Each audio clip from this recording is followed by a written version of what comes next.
par rapport aux priorités de notre pays. Mais les FCC veut maintenant faire voir aux gens que le débat sur la composition de l'équipe Ilunga est bloqué du fait de ces ordonnances. Mais ça, ça a toujours été... vous savez, le problème avec les FCC, c'est qu'il a la même crédibilité qu'un renard dans un poulailler qui se déclare végétarien. Donc, c'est juste qu'on a... c'est trop fort pour qu'on puisse aujourd'hui écouter vos propos. Allez, professeur. Non, vous répondez à ma question d'abord? Non, d'abord, je réponds... J'ai fait la suite de ce qui vient de dire, puis c'est important. Apparemment, vous complétez, là. Oui, non, c'est comme je l'ai dit, c'est un débat d'ignorance. C'est un débat d'ignorance. Une ignorance entretenue. Oui, puisque l'ordonnance, nous en avons débattu en son temps à la Cour constitutionnelle et on a résolu, vous vous souvenez, lorsqu'on a fait... Non, c'était une jurisprudence. C'est une jurisprudence. Oui. Tout à fait académique d'ailleurs. Ouais. On a décidé, lorsqu'il y a eu cette ordonnance, nommant les commissaires spéciaux, vous vous souvenez, oui. L'opposition est venue pour savoir, introduire une requête pour savoir est-ce que cette ordonnance n'est pas illégale, puisque inconstitutionnelle, disait-on. C'est-à-dire, ceux qui se sont prévalus comme parti, ils voulaient savoir est-ce que le président peut nommer des commissaires spéciaux alors que ça ne figure pas dans la Constitution. Quelle était la réponse de la Cour? Puisque ceux qui posent maintenant problème, ils n'ont même pas mémoire de ce qui s'est passé. L'ordonnance, la Cour a répondu que lorsque vous voulez poser un acte de constitution, une requête en inconstitutionnalité d'exception, soit il s'agit d'un acte législatif, une loi, soit d'un acte réglementaire, c'est-à-dire de portée générale. Or ici, la Cour a répondu que l'ordonnance portant nomination, c'est un acte administratif. Pourquoi Mabunda a laissé Nawez? Mais elle ne connaît pas. Voilà. Alors, professeur, répondez maintenant à ma question. Vous l'avez noté, hein? Oui. Alors, tenant compte de cette coalition, on va prendre la Cour constitutionnelle et nous allons vous libérer, professeur, parce que vous n'allez pas commenter ce débat. Merci beaucoup. Il faut tenir compte de poids politique ou bien il faut tenir compte de la solidarité au sein de la coalition. Les FCC réclamerait 80%, les CAS vous dites 45%. Non. Dans les FCC, il y a qui? Bahati qui... Je crois que Moïse vient de répondre à cette question. Vous parlez de poids politique. Mais le poids politique doit être légitime, c'est tout. Donc le problème qui se pose aujourd'hui, c'est même pas un problème. Est-ce que celui-là a plus ou a moins? Est-ce qu'ils ont le même programme? Non, le problème est que le Parlement, c'est-à-dire l'Assemblée nationale, est constitué des gens qui ont, ou des élus qui ont un mandat impératif. C'est là où se situe le problème. Donc, s'entendre entre ceux qui sont légitimes et ceux qui ne le sont pas, la poignée de... Par exemple, 50 députés ou 80, même si on ajoutait les tiers, de 2 tiers, ça ne va pas résoudre le problème. Comme Moïse vient de le dire, ils ne sont pas capables de déboulonner, le terme consacré, le président de la République, puisque la rue ne va pas les suivre. Voilà donc... Quel avenir, pour terminer, je vais vous libérer. Oui, l'avenir... Quel avenir pour cette coalition? Il y a des uns qui pensent qu'il faudrait que Félix se débarrasse de Kabila. Non, ce qui va se passer, vous allez le remarquer, ce qui va se passer, c'est que, oui, ce qui va se passer, c'est qu'il y a, puisque c'est une épreuve, il y a une force qui va gagner, et la force qui va gagner, c'est la force qui se retrouve plus proche de la population, c'est-à-dire qui est plus légitime. Donc c'est la seule réponse que vous donnez. On peut faire de l'agitation comme on veut et aller dans une agitation dangereuse. Puisque si vous n'avez pas une légitimité et que vous voulez, vous serez balayé. Et l'expérience en 60, ça s'est vu. En 64, ça s'est vu. Donc ce n'est pas la première fois que cela arrive. Vous, en tant que politologue, chercheur dans les grandes universités, vous ne donnez pas de perspectives et de pistes et de solutions. Il faut d'abord demander aux gens, aux députés comme tout acteur politique, avant de se projeter, il faut lire. Les gens ne lisent pas. Si vous ne lisez pas, vous n'êtes pas ressourcé et je vous remercie. Merci beaucoup, merci beaucoup, merci beaucoup, merci beaucoup, merci beaucoup. Allez, on va libérer les professeurs rapidement. Merci beaucoup au prof Banyakou Loapé qui était des nôtres comme expert, chercheur et doctrinaire sur cette question de la coalition ou de la cohabitation. Beaucoup de questions, hein, professeur. Vous allez revenir très prochainement. Beaucoup de questions des téléspectateurs. Et vous allez revenir pour peut-être des entretiens plus approfondis. Bonjour Kiosque, les juges Luamba. Ce n'est pas pour rien que ce messieurs a été sanctionné par les USA. Même à cet âge, le messieurs n'est pas à mesure de se convertir pour aller voir Jésus-Christ en face. Freddy Moali.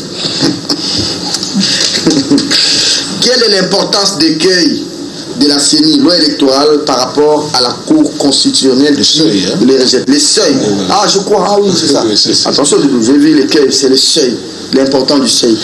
La Cour bouge même, le voit, il y a un regroupement qui n'avait pas atteint les seuils selon la CENI, mais la Cour bouge, ça aura peut-être des répercussions sur l'ensemble des scrutins sur le plan national.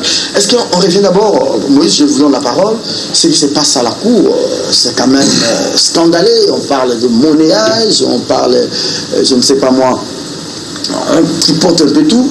Au moins 23 députés de l'opposition débarqués à l'Assemblée nationale. Aujourd'hui, le FCC a au moins les 2 tiers des députés. C'est quel message comme ça? Donc, il faut dire que j'aurais bien voulu parler sous le contrôle du professeur Banyakou. Malheureusement, il ne peut pas aborder cette question avec nous parce qu'il a le devoir de réserve. Mais il faut dire, je crois qu'au-delà de ça, il faut faire une lecture politique. Quelle est la lecture politique? Ça veut dire que, prenons personnellement de Bemba, après avoir été invalidé, c'est comme si il est dans la courbe d'invalidation encore. Donc il est avec ce qui vient d'être fait. Le MLC qui avait 22 députés se voit amputé de 8 députés, oui. Donc il en a maintenant à 14. Ce qui veut dire que le MLC... Mais c'est pas fini. Oui. Ce qui veut dire que le MLC, qui avait déjà difficile à constituer un groupe parlementaire, donc ne le constituera plus jamais. Ce qui veut dire que le poids du MLC, donc par devers le MLC, le poids de son chef diminue. Disqualifié déjà à la course pour le porte-parole de l'opposition, peut-être à la prochaine répartition des membres des bureaux à la CENI. Et puis autre chose, c'est quoi? C'est que même au poste de porte-parole de l'opposition auquel Bemba pouvait prétendre, aujourd'hui c'est difficile pour lui. C'est difficile pour lui parce que ce sont les forces de l'opposition au Parlement qui votent. Alors lui avec 14 députés, devant peut-être AMK et Ensemble qui en ont 6 dizaines ou 7 dizaines. Donc ça fait que le MLC part avec moins de faveur à cette histoire-là. Donc,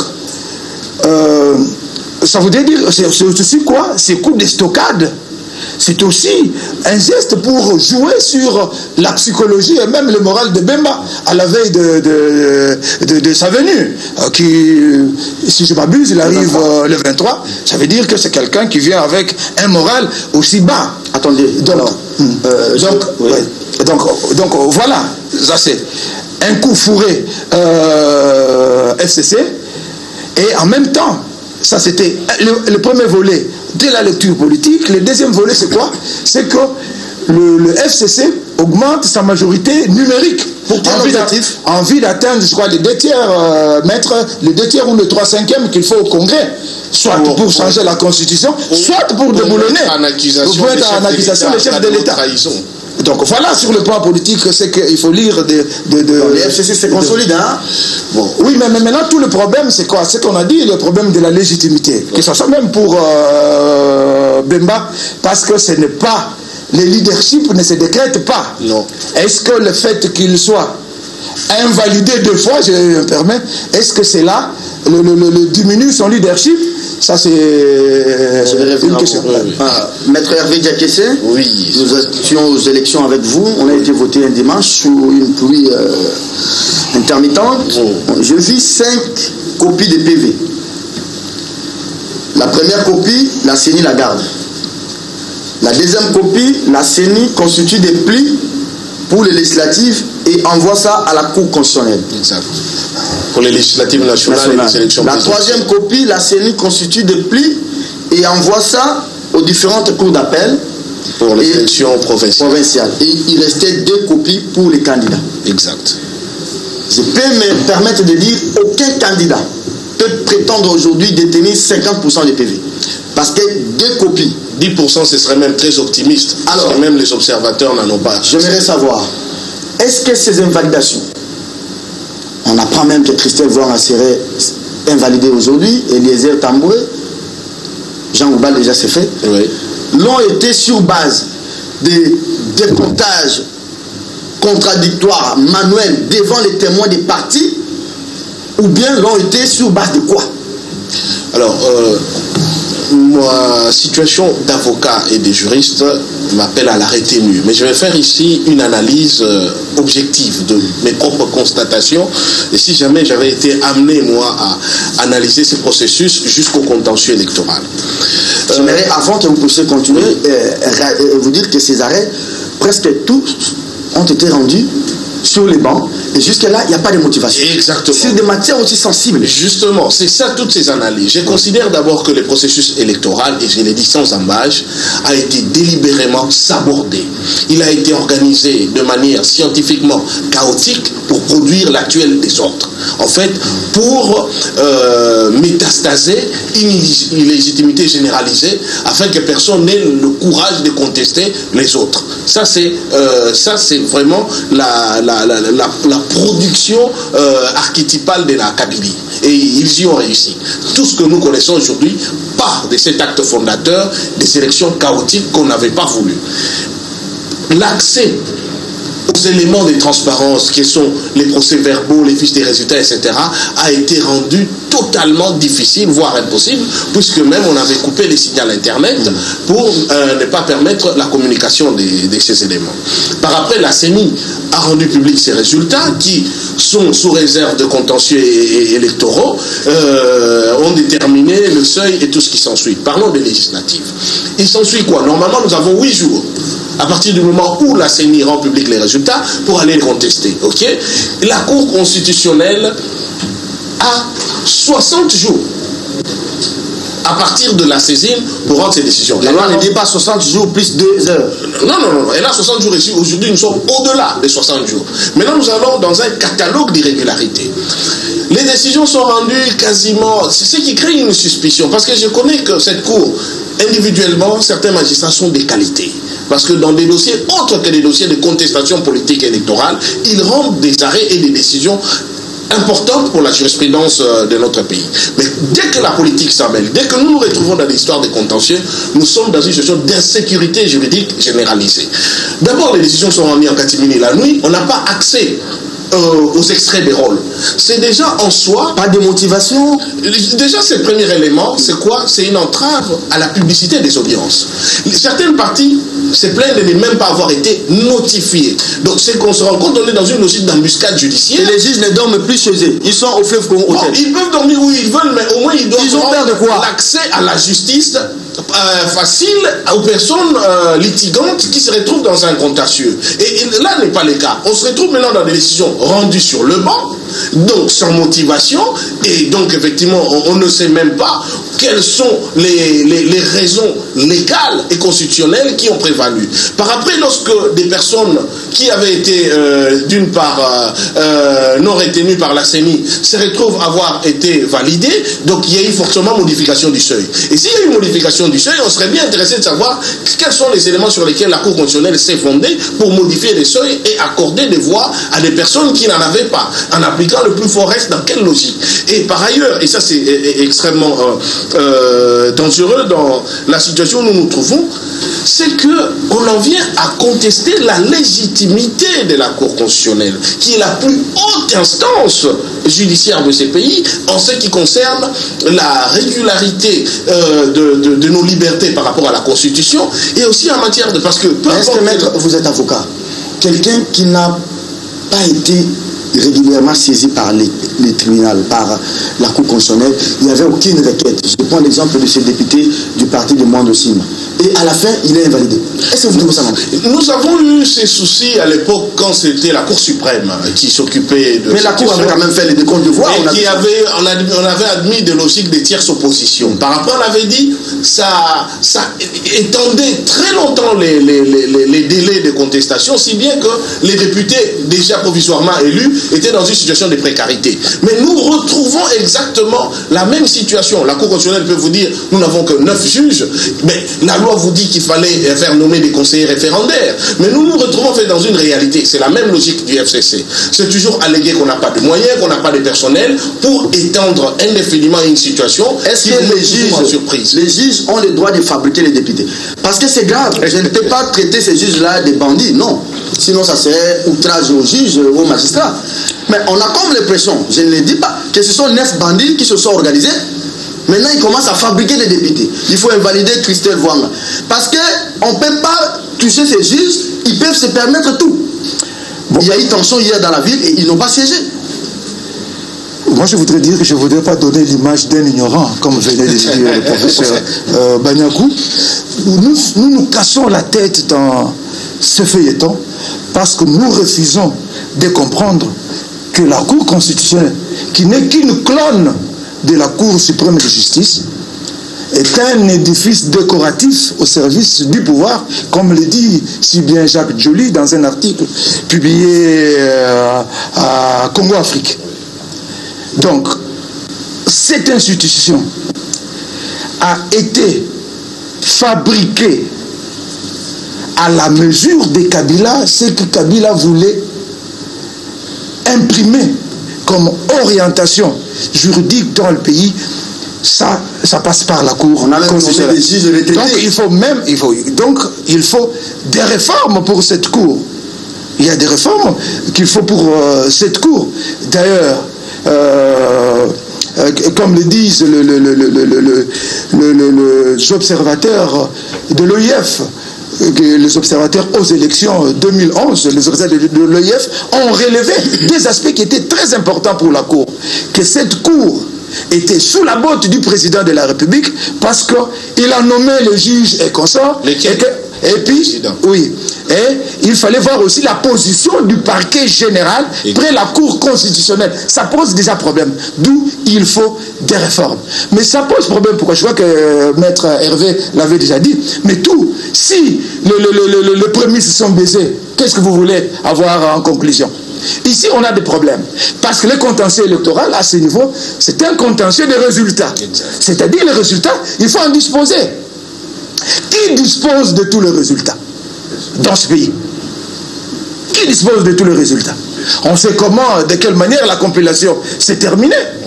Et le seul qui a des résultats, c'est Nanga et son menteur, Joseph Kabila. Mais parce que, s'il vous plaît, de proportionnel. S'il vous plaît, il y a quelque chose d'important qui avait été souligné par les gens qui sont venus auditer la machine à voter, les Britanniques. Oui. On dit qu'il fallait débarrasser les machines à voter de tout l'équipement Wi-Fi, port USB et consorts. Ouais. Parce que la CENI, qu'est-ce qu'elle a fait? Après les élections, elle a pris toute une journée jusqu'au 31 par Wi-Fi et consorts. Et elle a aspiré tous les résultats et puis on a coupé l'Internet et plus personne n'a les résultats. Plus personne n'a les résultats. Alors qu'elle a l'obligation de les rendre publics sur son site Internet aujourd'hui. Ces résultats n'ont jamais été rendus publics, donc ça pose déjà problème. Ça pose déjà le problème dès le départ. Alors, ce n'est pas fini, hein. Il y a quand même des surprises. On apprend que Eliezer Tambo est sur la liste, Christelle Vouanga est sur la liste, encore une cinquantaine de députés. Non pas simplement de l'opposition. Mais je vous ai dit que ici, l'objectif c'est quoi? C'est lequel? C'est d'arriver à fabriquer la majorité numérique pour le FCC en vue du déboulonnage même de Tshisekedi. Donc voilà, c'est ça. Donc parce que quand vous prenez sur les 36 députés qui sont invalidés, il y en a plus de 20 qui sont de l'opposition. Ça voudrait dire que, et ils sont remplacés par qui? Par les députés membres du FCC. Ça veut dire que la cagnotte FCC augmente. Donc il faut voir les choses de cette manière-là. Et Luamba, quand vous en parlez, vous savez que quand vous avez par exemple le président de la Cour constitutionnelle qui a comme tâche la matière constitutionnelle, on le voit mêler dans les affaires foncières. Je crois que je l'avais souligné il y a des années ici. Donc il faut comprendre que le compte n'y est pas. Moi, ils n'ont pas siégé hier, pourquoi? Je ne sais pas pourquoi ils n'ont pas siégé, mais je sais. Est-ce que les juges comprennent que ce qu'ils font là-bas la nuit peut engendrer des problèmes graves dans ce pays? Je l'espère pour eux, parce que justement, le fait même de rendre des décisions maintenant, ils commencent à fouiller leur maison nocturnes est en soi une suspicion particulière, ainsi que le fait de les extraits des rôles qu'on ne voit pas. Mais moi, je voudrais relever une chose. Pour terminer, l'émission est terminée. Oui. J'en venais quand j'ai dit, nous en venons même à questionner aujourd'hui la légitimité de la Cour et la légitimité de ses arrêts. Parce qu'il n'est de pire tyrannie que celle qu'on exerce à l'ombre de loi et sous les oripeaux de la justice. Ce qui va se passer, c'est qu'à un moment donné, dans ces cycles, il y aura une défiance totale des arrêts de la Cour, et il n'est pas étonnant peut-être qu'il arrive qu'un autre groupe de compatriotes décide de maintenir leurs élus invalidés par la Cour à l'hémicycle. Parce qu'à un moment donné, quelle est la finalité de la loi? Pourquoi nous obéissons à la loi? Mais déjà, les combattants ont pris d'assaut les parlements. Mais justement, les députés ne savent plus siéger maintenant. Laissez-moi ils vont partir à vacances dans sur cet élément-là, quand vous dites par rapport aux magistrats, etc. C'est vrai que les arrêts de la Cour ne sont pas susceptibles de recours ni de contestation. Mais ce n'est pas une prérogative pour rendre des décisions qui lèsent et frustrent les droits d'autrui. La finalité de la loi, c'est de garantir la justice, l'ordre public et les bonnes mœurs. La paix sociale. Et justement, si la loi devient elle-même un instrument de tyrannie et d'oppression, mais tout Congolais a le droit d'exercer justement un droit de résistance à l'oppression. Et donc, il faut éviter cela. Nous sommes aujourd'hui dans une cocotte minute. Nous avons l'impression que certaines institutions dans ces pays, et surtout les FCC, ne se rendent pas compte que nous dansons sur un volcan avec un baril de poudre. Et ça, c'est très dangereux, parce que la colère du peuple est lente, mais elle est toujours là. Très bien, merci beaucoup. L'émission est terminée. Merci à Maître Hervé Diakessé, qui ne vient pas souvent en kiosque, mais de temps en temps, Maître, il faut venir pour des consultances. Hein. Merci infiniment. Vous n'êtes pas journaliste, c'est un plateau exclusivement réservé aux journalistes, mais pour des questions spécifiques, nous faisons appel aux consultants. Merci. J'espère que les étudiants, vous avez été suffisamment servis ce matin. Vous qui rédigez votre TFC, vos mémoires, les profs Banyanko étaient là, la nouvelle donne de la coalition et la cohabitation. On voit ça à l'Hexagone, on voit ça en Allemagne, en Israël avec Netanyahou. Aujourd'hui, c'est une cohabitation, je ne sais pas, mais une coalition qui n'est pas sincère. Et tout le monde appelle le président Félix à rompre avec cette histoire-là rapidement, parce que au mois d'août, je crois, le budget va tomber en des études. Et on va peut-être aller à un crédit provisoire, c'est la conclusion de l'émission. Mais au mois de novembre, le président sera devant le Congrès. Je ne sais pas qu'est-ce qu'il va dire aux Congolais. Est-ce que c'est Kabila qui m'a pas permis d'avoir un gouvernement et d'appliquer mon programme? Nous, on ne veut pas attendre le président nous dire ça. En janvier 2020, dissolution. Voilà. 6 mois pour la dissolution du Parlement. Les comptages commencent. Merci à vous, chers confrères et écrivains, Moïse Moussangana, pour des questions aussi liées au processus. De temps en temps, on va penser à vous pour venir nous éclairer sur ce point. Volontiers. Grand merci à Doudou Montiri, les Réals, à toute l'équipe technique. Dernier message.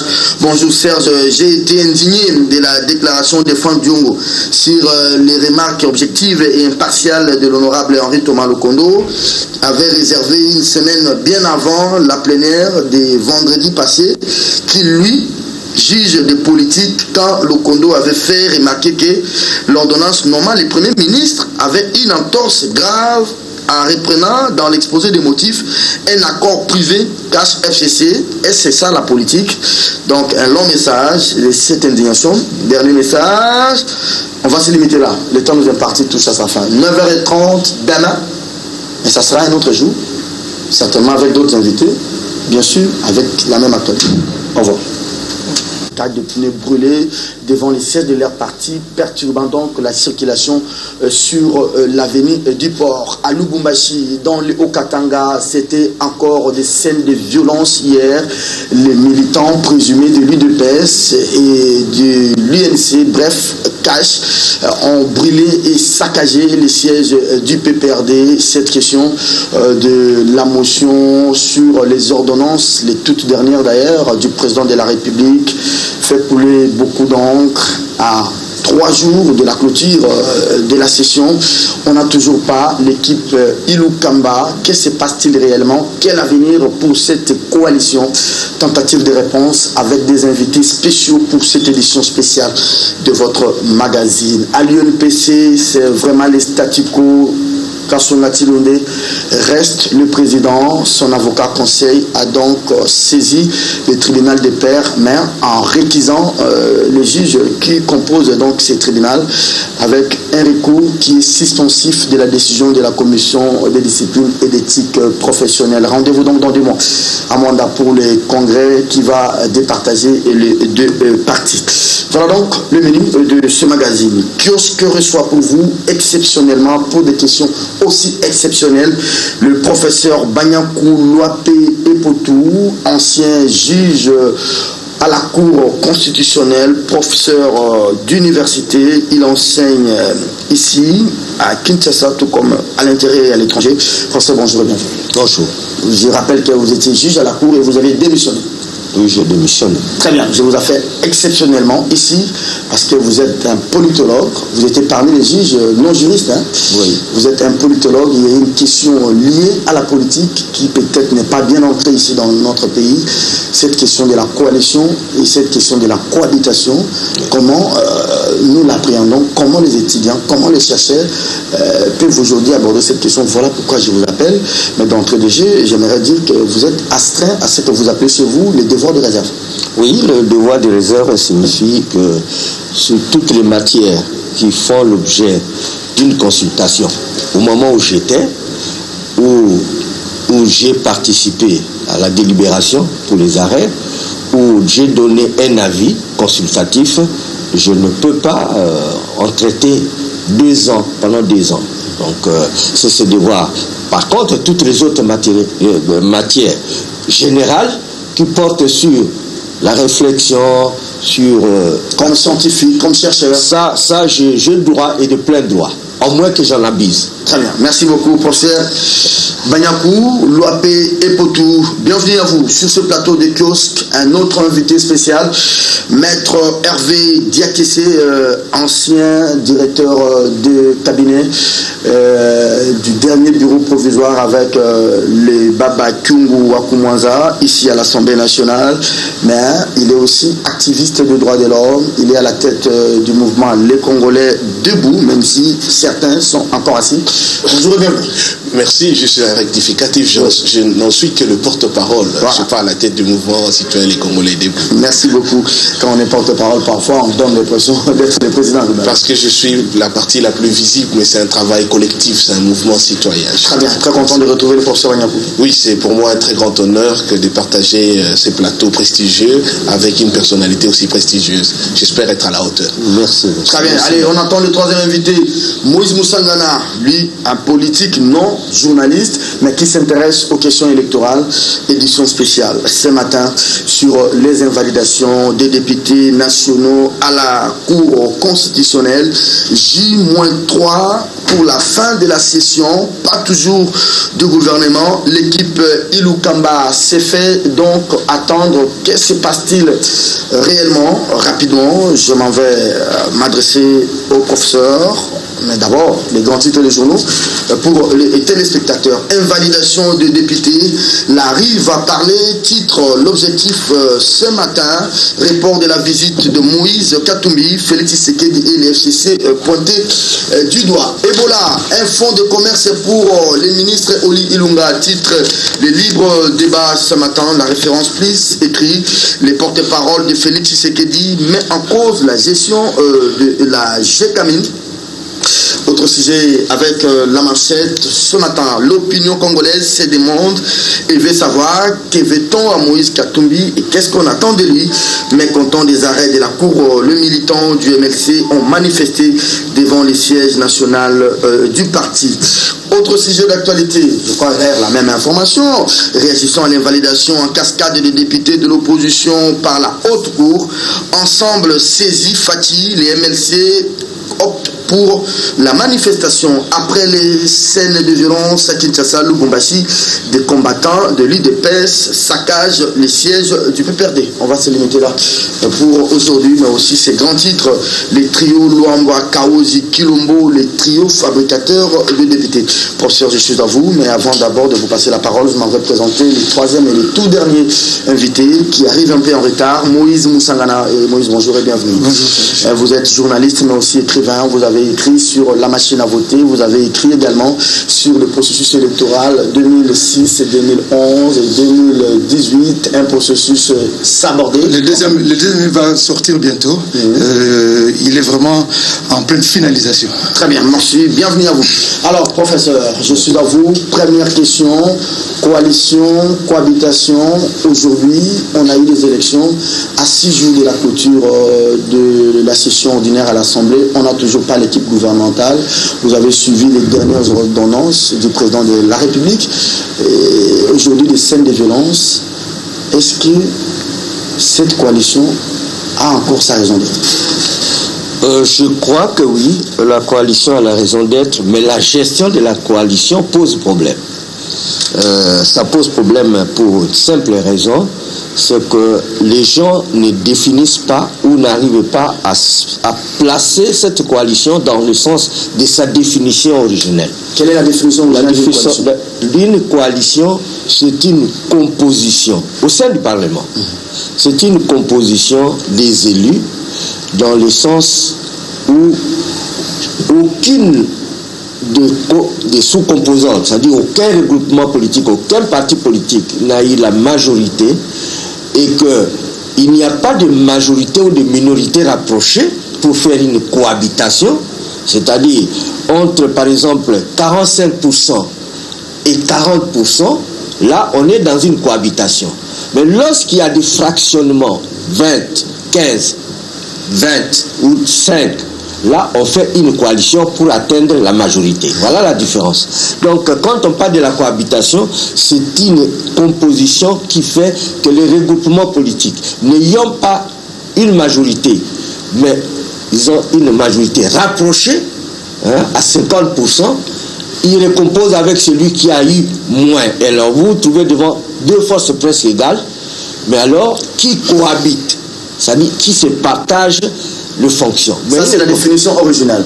Alors là, je vous pose la question directe pour une réponse aussi directe. Oui. C'est que nous avions vu il y a 2-3 jours à l'Assemblée la réaction de la foule, les militants de l'IDPS, quand les députés ont traité les chefs de l'État de tout le monde d'oiseaux. À votre avis, les gens qui sont en coalition, comment vous justifiez cette réaction de la base de l'UDPS? C'est une réaction spontanée ou vous pensez que c'est la conséquence de l'incompatibilité des visions politiques entre les deux partis en coalition? Non, ici, il faut rendre les responsabilités. C'est le bureau qui en est responsable. Le bureau en est responsable puisque toute matière débattue sont soumises au bureau qui en apprécie. Par exemple, une motion incidentielle, préalablement, ce n'est quand même pas une foule, l'Assemblée. Donc, ce sont des dispositions qui sont prises pour que le bureau soit informé. Et contrairement à ce qu'on pense, quand le bureau est informé, il doit entendre. Ce n'est pas qu'au niveau de l'Assemblée, on peut empêcher l'expression, mais on doit prendre les précautions.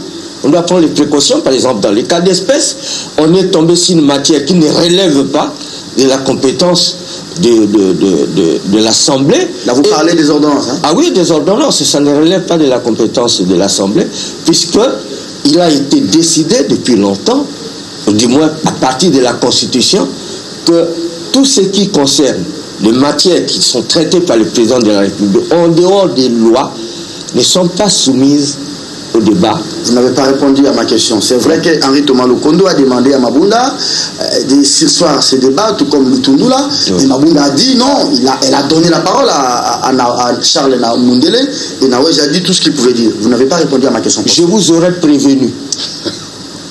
Je vous aurais prévenu. Justement, je me rappelle. Et alors, ce que nous avions vu de la base de l'EPS, c'est une réaction spontanée ou bien ça démontre qu'il y a une compatibilité des visions politiques entre les deux partis? Non, je pense que pour l'UDPS, quelle que soit la réaction, c'est que quelque part il manque une coordination, un moyen d'action. le manque de moyens d'action, puisque l'IDPS a ses députés qui peuvent s'exprimer.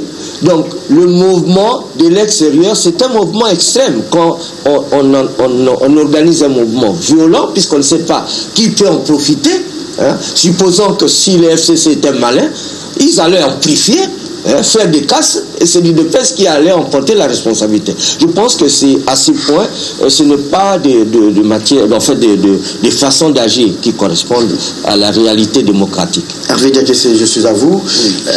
Les militants de l'IDPS qui viennent, qui disent on n'en veut plus de cette histoire entre les FCC et les CAS, mais j'ai comme l'impression que c'est une coalition autour d'un projet en faveur des Congolais avec une autorité morale, ou bien c'est un deal entre deux personnes et la base ne maîtrise pas assez les arcanes. Il n'y a pas une sorte de, comment on dit, d'une boussole pour conduire un peu cette coalition. Disons, je dirais, sans contredire le professeur qui est resté très orthodoxe, moi j'ai une lecture légèrement différente, c'est la lecture du citoyen qui regarde les choses de l'extérieur. Je relève qu'il y a un péché congénital dans l'organisation du pouvoir aujourd'hui. Déjà, dans la terminologie, le professeur a donné une terminologie scientifique. Moi, j'ai dit, on n'est ni dans une coalition, ni dans une cohabitation. Nous sommes dans une diarchie. Pour déterminer soit la cohabitation ou la coalition, à la base, il fallait déterminer la majorité parlementaire. Et pour la déterminer, il aurait fallu désigner d'abord un informateur qui aurait consulté tous les chefs de groupes parlementaires ou tous les chefs des regroupements politiques qui ont des députés dans l'Assemblée pour dégager la majorité. Cette étape a été totalement zappée par un communiqué conjoint FCC-CACH pour dire qu'il n'est pas nécessaire, ils existent déjà. C'est une anomalie. Ce n'est même pas constitutionnel parce que FCC comme CACH ne sont pas en soi de groupes institutionnels. Ce sont des regroupements privés. Lorsqu'on parle institution, on parle des élus. Ce sont les élus au sein de l'Assemblée qui se déterminent au sein de leur groupe parlementaire pour constituer maintenant, pour permettre à l'informateur de les consulter et de voir comment dégager une majorité. Celle-là est une coalition. Si on n'y est pas, alors on se retrouve avec un groupe qui ne se reconnaît pas être de la famille politique du chef de l'État et qui se comporte en une majorité autonome, et alors nous sommes dans une cohabitation parce que vous aurez une majorité parlementaire qui n'est pas la majorité du chef de l'État. Nous avons zappé toutes ces deux étapes et nous nous retrouvons devant une sorte de bouillabaisse politique, une volonté d'un groupe qui se proclame numériquement majoritaire et donc considère qu'il a le droit de défier les chefs de l'État, donc une logique de cohabitation, et en même temps qui vous dit quand même nous sommes dans un même camp pour partager les pouvoirs. Est-ce que dans une coalition, qui est l'autorité morale d'une coalition? C'est le président de la République, comme on a vu avec Mitterrand en France. On a raté une coalition avec la CDI en Allemagne. Non, en fait, autorité morale, ça c'est encore des terminologies à la congolaise. Qui en est la tête? C'est comme l'impression qu'il y a des zones de décision dans cette coalition. Non, sur le plan constitutionnel, parce que nous avons une constitution qui en soi n'est que la copie conforme du système politique français. Et la première expérience de la cohabitation, nous l'avons vécue en France entre d'abord François Mitterrand et Jacques Chirac, et puis après entre Mitterrand, Balladur, et enfin entre Jospin et Chirac. Voilà, ça ce sont les expériences de la coalition. Elles étaient très claires. Le chef de la majorité parlementaire, c'est le Premier ministre. Et c'est une majorité parlementaire autre que celle du chef de l'État. Auquel cas, cette majorité présidentielle a le monopole de la gestion de l'exécutif. Le chef de l'État garde ses fonctions régaliennes et est l'arbitre du bon fonctionnement des institutions. Et donc, il est plutôt dans une fonction d'arbitrage, limitée dans la gestion de l'exécutif, mais il reste le chef de l'État. Ici, si c'est une coalition, ce qui existe souvent dans les régimes parlementaires, c'est qu'on a identifié deux groupes politiques au sein de l'Assemblée. Ces groupes ont décidé d'avoir une politique commune et de gérer ensemble. Est-ce qu'aujourd'hui, il y a une politique commune entre les PPRD et les FCC pour diriger ensemble. La seule politique commune qu'ils ont, c'est d'avoir le pouvoir. Les restes, c'est une biatch. Mais là, maintenant, nous allons outre le principe lié à la coalition. Nous ne sommes ni dans une coalition, ni dans une cohabitation. Nous sommes dans une conquête et une conservation de pouvoir dans laquelle la population, et c'est ça, je revenais à votre préoccupation, se retrouve de plus en plus excédée. Elle se retrouve excédée parce qu'elle a attendu un changement qui est incarné par Félix Antoine Tshisekedi. Elle a attendu donc, à un moment donné, des signaux forts, parce que vous ne pouvez pas avoir deux chefs dans un pays. On a un chef de l'État qui a une politique et qui l'a déjà annoncé urbi et orbi. Et après, vous sentez l'émergence de forces réactionnaires. Ces forces réactionnaires qui sont la plupart du temps caractérisées par des individus qui ont eu un déficit de gestion énorme et qui sont la cause encore aujourd'hui des difficultés dans lesquelles notre pays se retrouve. Et ces gens sont caractérisés par la même arrogance. Et c'est cette colère-là que ça suscite au niveau de la population. Et il faut le calmer. Est-ce que Félix a expliqué à sa base, passez-moi la tautologie, les bases de cette coalition entre lui et les FCC? À tous égards, je ne sais même pas s'il y a un deal ou pas, ou les bases, etc. Ce que je sais, c'est que c'est inopposable au peuple. La seule chose qui lie Félix Tshisekedi en tant que chef de l'État vis-à-vis de la population, c'est la Constitution et ses prérogatives constitutionnelles. Parlons maintenant, je prends la phrase, le prof a dit tout à l'heure que les mal étaient congénitales, et même partant de cette coalition, les uns appellent ça coalition, d'autres appellent ça un deal entre des individus et non autour d'un projet pour la gestion du pays. La session se clôture, je crois, dans 3 jours, mais en même temps, on aura une session peut-être extra où la session budgétaire au mois de septembre, le gouvernement sortira avec les mêmes projets et le budget en même temps. Mais au mois de décembre, le chef sera peut-être au mois de novembre devant l'Assemblée. Qu'est-ce qu'il dira sous l'état de la nation au Congrès? Kabila m'avait bloqué, j'ai passé 6 mois sans gouvernement, sans Premier ministre. Il va s'atteler sur les 100 premiers jours? Bon, je crois que je voudrais être beaucoup plus pratique, mieux pragmatique sur la question. Parce que il faut dire d'abord que nous vivons une nouvelle expérience politique en République démocratique du Congo. Justement, pourquoi j'ai appelé le professeur Banyakou et Paul on sait que depuis la Deuxième République, même la Troisième République, le Kabila 1, Kabila 2, nous avons toujours eu une majorité parlementaire qui correspond à la majorité présidentielle. Et aujourd'hui, nous avons une majorité parlementaire qui ne correspond pas à la majorité présidentielle. C'est là le problème. Il faut dire aussi, la dernière révision constitutionnelle, on a pris les élections au second, le deuxième tour. Il faut peut-être avoir une maturité comme les Allemands pour être dans une coalition comme le SPD, le CDU. Nous ne sommes pas là. Mais il faut dire ici, on a quoi? Vous avez Kabila. Vous avez Kabila qui a fait 18 ans au pouvoir, qui en principe est parti du pouvoir malgré lui. Donc, et vous avez un Tshisekedi qui arrive, qui dit je dois changer l'ordre des choses. Il a l'héritage de son père, le peuple d'abord. Oui, il doit changer l'ordre des choses. Mais Tshisekedi n'a pas les leviers nécessaires pour pouvoir changer les choses parce qu'il manque de majorité au Parlement. Il est pris en otage. Donc, alors, maintenant c'est ça. Donc, il y a d'une part Kabila qui ne veut pas quitter le pouvoir, qui veut rester au pouvoir au travers des institutions qu'il avait mises à son service pendant tout le temps qu'il était là. Vous savez comment il manipule le Parlement et consorts. Et même, c'est le cas aussi de le dire, avec les arrêts de la Cour. Avec ce qu'il y a eu comme débat. Le professeur vient de stigmatiser ça. Voilà comment Kabila de tout le temps a toujours manipulé le Parlement à son service.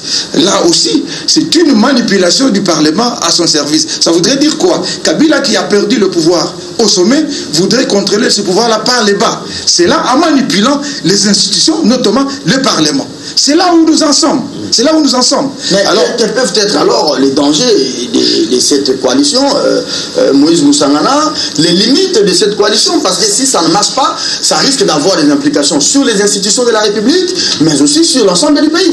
Bon, c'est-à-dire est-ce que nous n'allons pas droit vers les murs, vers une crise? Il faudrait y mettre fin aujourd'hui. Non, je crois que... un troisième larron va surgir. Je crois qu'il faut peut-être donner un peu de temps au temps.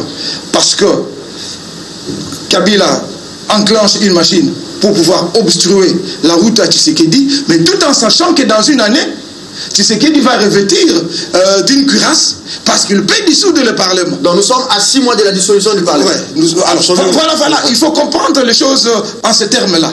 Donc, vous avez ces forces-là qui cohabitent par la force des choses, mais qui, fondamentalement, idéologiquement, sont opposés. Donc c'est une alors il faut qu'ils arrivent à une synthèse. Non, écoutez, parce que il y a l'expérience qui nous manque.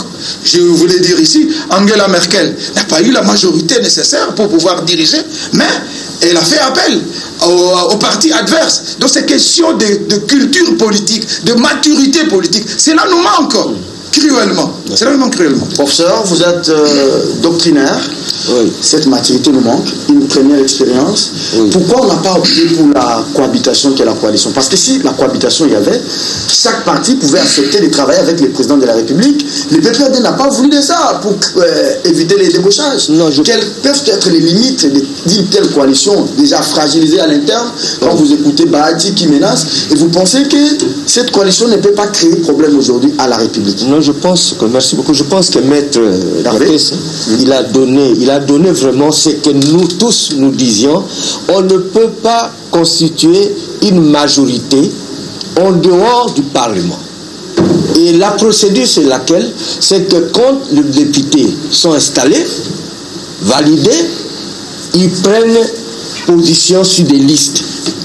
Il y a ceux qui sont inscrits dans tel regroupement politique, et les non-inscrits, c'est-à-dire ceux qui ne se retrouvent pas ou qui ne s'identifient pas à l'un ou l'autre groupe. C'est alors qu'on constitue soit une cohabitation compte tenu de forces presque égales, soit une coalition. Or, ce qui s'est passé ici, c'est que le président de la République, il n'a pas nommé un informateur pour savoir où était la majorité, quelle est la composition, qu'importe. Mais je crois, là, j'introduis une nouvelle. La majorité au Parlement, ce n'est pas une majorité numérique. Sinon, toutes les dictatures qui sont passées, ils n'ont eu que la majorité. Si vous fabriquez votre majorité en termes numériques, vous n'aurez pas résolu le problème, puisque la majorité dont on parle du point de vue scientifique, c'est la majorité légitime. C'est-à-dire que vous pouvez avoir 300 personnes qui sont numériquement dans la majorité et vous avez 50 personnes qui sont légitimes, c'est-à-dire réellement élues, mais alors vous n'avez qu'à faire l'épreuve. C'est que moi j'appelle que cette majorité sorte de la rue, qu'elle invite par exemple la population pour une manifestation. Vous verrez bien que les 50 personnes auront plus d'impact que les 300 ou 400 personnes. Donc c'est un exercice ridicule. Professeur, oui. Quelles sont les limites d'une telle coalition déjà fragilisée à l'interne? Il se tire dessus, c'est comme s'il n'y a pas une unité de direction dans cette coalition. Le matin, c'est Mabunda qui laisse les gens vilipender le président. Le soir, c'est les militants de l'IDPS qui viennent. Mais j'ai très fort que demain, ce soit les militants du PPRD et nous allons à la guerre civile. Vous voulez que je vous dise ce que je pensais, que vous avez des acteurs politiques qu'on a qualifiés hier de médiocres, qui ne sont pas médiocres, qui sont ignorants. C'est ça, la différence entre la médiocrité, c'est que le médiocre, il a appris quelque chose, il a des connaissances, mais il fait autre, soit par un intérêt matériel ou tout autre. Mais l'ignorant, c'est qu'il ignore tout. Il ne peut pas absolument rien. Il ignore puisqu'il n'a pas la matière. C'est ça la différence. Les cours que donne le professeur Kabouya Lumona de sociologie politique, tout comme les cours que je donne des aspects politiques. La majorité se forme ou se base. Mais ils sont pour la plupart de vos étudiants. Non, je n'en reconnais pas là. Je n'en reconnais pas là-dedans. Je vous ai vu au série de Laurent Onyema pour son DS. Oui, et alors, j'ai assisté, tu sais que c'est un des rares mémoires de DS auquel j'assiste. Moi, je ne fais pas du chiffon. Vous me dites qu'on est juriste, on est politologue, mais il faut le prouver dans la connaissance. Quand vous prenez une majorité factice, qui n'est pas légitime, vous l'affichez. Mais toutes les dictatures n'a eu que des parlements majoritaires et ça n'a pas arrangé le problème. Donc, moi je pense qu'ici, là, et encore je l'ai dit, le mandat de député n'est pas impératif. D'ailleurs, l'article 101 dit tout mandat impératif est nul. Qu'est-ce qui signifie par mandat impératif? C'est-à-dire lorsqu'on a été imposé, lorsqu'on a été nommé, votre mandat est nul. C'est ça que cela veut dire. Et vous allez voir, nous allons peut-être terminer cette législature, vous verrez ce qui va se passer devant un mandat ou devant un parlement où une grande partie a des mandats impératifs. On a vu ça avec Kimba qui n'avait pas formé le gouvernement. Je crains fort que le scénario 60 arrive et quand vous lisez l'exposé des motifs de la Constitution, on fait généralement allusion à cette crise à répétition, ces crises qui ont fragilisé le fonctionnement de l'État. C'est dangereux. Mais tout est parti aussi de cette révision en 2011 opérée par la Kabylie. Au lieu de laisser les détours des élections présidentielles, on opère un passage à force pour sauver Kabila et on emplit les seconds tours pour que celui qui arrive premier puisse consolider sa base et avoir les fiscs, les ralliements des autres. Non, mais dans tout le cas des figures, les élections législatives, c'est passé toujours à un seul tour. Donc, la stabilisation peut-être de la légitimité présidentielle, oui, pour 2 tours, c'était pour créer certaines coalitions autour de sa personne. Mais les législatives avaient de toute façon... Mais on a eu la coalition AMP par où ça n'a pas posé autant de problèmes comme on le fait FCCK. Effectivement, parce que pour la simple bonne raison qu'à cette époque, il y avait une certaine homogénéité des camps autour d'un leader politique qui avait déjà, lui, le suffrage universel. Et c'est même ça, la réalité. C'est que vous avez un président de la République qui procède d'une légitimité autre. Sa légitimité est nationale. Il incarne la nation. Et vous avez une Assemblée nationale qui procède d'une légitimité sectorielle. Ce sont des circonscriptions autour du pays et qui ne peuvent donc pas contrôler le président de la République, qui procède de l'onction du suffrage universel. Vous, personnellement, quel est votre avis, je vais revenir au professeur, sur ces ordonnances présidentielles, qui aujourd'hui, en réalité, c'est un faux débat. Ce n'est pas parce que ces ordonnances ont été promulguées qu'il y a eu blocage sur le plan de la formation du gouvernement. Les FCC veulent juste chercher les Je m'attendais à ce que les FCC puissent suggérer à M. Youma de ne pas aller siéger à la GECAMIN sur base de l'irrégularité de l'ordonnance qu'il a. Mais là, il serait un peu plus cohérent. Donc, si j'attends ça avant d'émettre un quelconque avis. Mais donc, je trouve que nous sommes dans un débat divers. Puisqu'irrégularité, il y a qu'il n'aille pas siéger. À tout le moins, il faut soit cohérent. Vous dites que l'ordonnance qui vous reconduit comme PCA pose problème. C'est ce que la famille politique à laquelle vous appartenez dit. Mais n'allez pas siéger, soyez cohérent. Ceux qui estiment que l'ordonnance a de la validité resteront. C'est tout. Et le chef de l'État va pourvoir à la carence aussi rapidement, sans désemparer. Ça se trouve peut-être que vous pouvez réfléchir. Pardon, prof, vous voulez répondre? Non, pas ça. Okay. Donc, je voudrais dire ceci. Oui, il y a peut-être une crise qui se dessine, mais je ne vois pas cette crise-là venir. Pourquoi? Parce que aujourd'hui, le prof vient de parler de la légitimité. Le FCC joue d'une majorité numérique, mais il ne joue pas d'une majorité populaire. Donc tout ça, c'est Nanga, Benoît Luamba. Aujourd'hui, c'est des bonnes guerres. Si le FCC peut asséner des coups à son partenaire politique, Tshisekedi, pour essayer un peu de l'amoindrir, c'est de bonnes guerres. Donc je ne vois pas cette crise-là venir parce que, in fine, c'est Tshisekedi qui en sortira vainqueur par le FCC. Parce que le FCC n'a pas une machine qu'il peut actionner pour venir la défendre sur la rue, par exemple. Le professeur venait de le dire. Donc, le FCC, même quand il agit avec mesure. Il y a une limite qu'il ne sait pas dépasser. Ça, vous allez vous en rendre compte. On fait un effort parce que il y a eu des choses. On a dit que Tshisekedi n'a pas d'autorité et consort, mais on a vu Tshisekedi a fait partir les types de l'ANER. Tshisekedi depuis comment il s'appelle, Youma de ses oui, je vais y arriver. Donc le type de l'ANER est parti. On imposait Youma à la primature, c'est Ilunga qui vient. Donc ça veut dire que Tshisekedi cherche à s'affirmer et il est en train de s'affirmer. Et quand Tshisekedi s'affirme, c'est le FCC qui perd de plumes. Et le FCC n'a pas besoin de perdre davantage de plumes. Il veut aussi asséner des coups à Tshisekedi pour essayer un peu de le réduire. Quant aux ordonnances, je crois qu'il y a tout un débat académique là-dessus et consort. Mais tout ce qu'on oublie, s'agissant de les Akimil par exemple, que Youma a cumulé illégalement les postes de PCA et de DG. La GECAMIN est restée pendant des années sans DG. Vous avez lu le tweet de Tarcisse Kasson Mouvement? Bon, j'ai lu ça. Mais la GECAMIN est restée pendant des années sans DG et c'est Yuma qui cumulait et les postes de PCA et les postes de DG. Je pense que l'ordonnance vient régulariser la gestion de la GECAMIN en mettant